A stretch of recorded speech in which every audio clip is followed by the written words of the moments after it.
It was the year 2065, and the world stood on the precipice of destruction.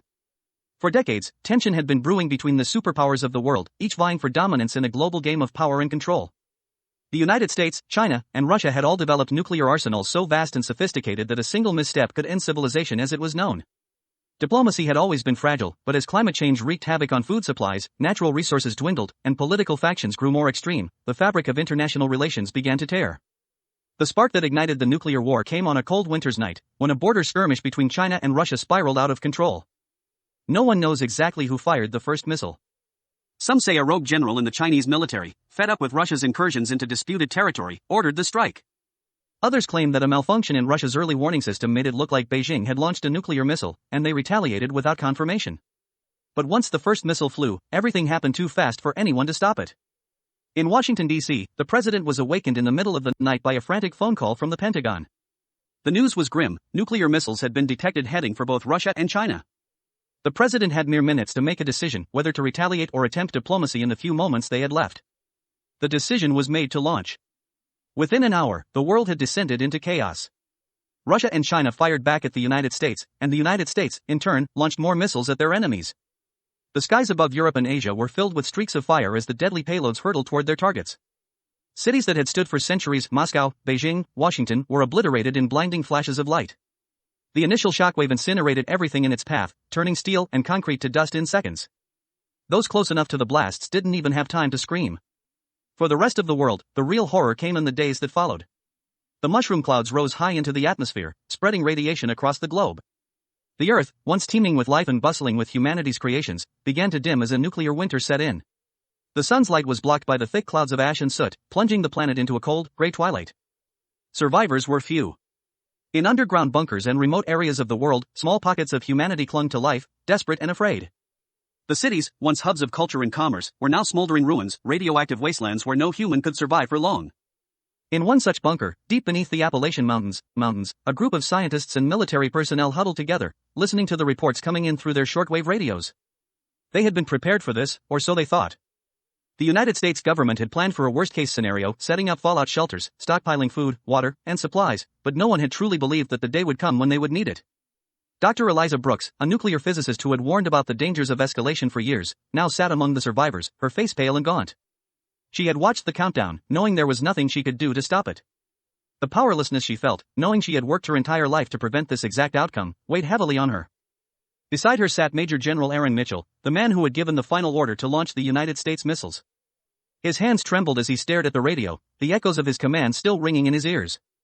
He had followed protocol, but the faces of his family, his wife, his children, haunted him. He had sent them to a shelter in the Midwest, but he had no idea if they had survived. The skies are clearing over Europe, a young officer reported, his voice cracking with fear. But the fallout, it's spreading. Radiation levels are lethal in most of the northern hemisphere. The southern regions might still be safe, but it's hard to know for sure.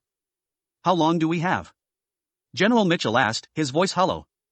Depends on the winds, the officer replied. Weeks, maybe months before the radiation makes its way here. If we're lucky, some of the fallout will dissipate before it reaches us. But we're running out of food and supplies. We won't last long if we don't leave soon. Leave? Dr. Brooks said, her voice rising. There's nowhere to go. The surface is a wasteland. Then what do we do? Mitchell asked, more to himself than to anyone in the room. The weight of the world's destruction pressed on his shoulders. He was one of the few who had the power to act, and now he couldn't see a way forward. Dr. Brooks stood up, her legs weak, but her mind sharp. She had always been the rational one, the planner. There may be a way, she said slowly. We knew this was a possibility. We prepared. There are other bunkers, places where survivors might have gathered. If we can make contact with them, we might be able to pool our resources, rebuild something. Rebuild what? Mitchell said bitterly. There's nothing left to rebuild.